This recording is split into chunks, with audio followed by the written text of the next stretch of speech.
गया. आपण याच्यामध्ये तेल टाकून घेऊ.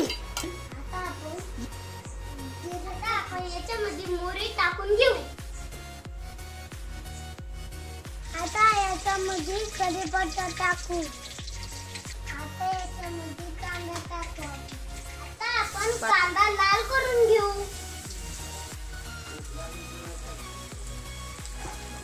आता आपण याच्यामध्ये टमाटर टाकून घेऊ.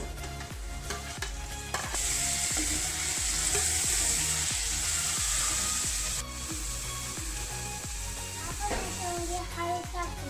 आता आपण याच्यात आलं लसूण याची पेस्ट टाकू. आपण याच्यामध्ये मसाला टाकू.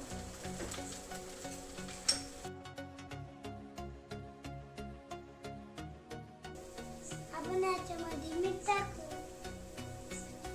आता आपण याच्यामध्ये भात टाकू.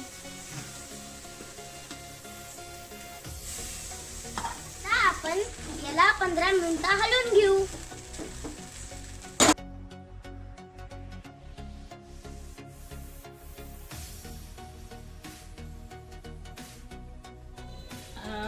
आता आपला भात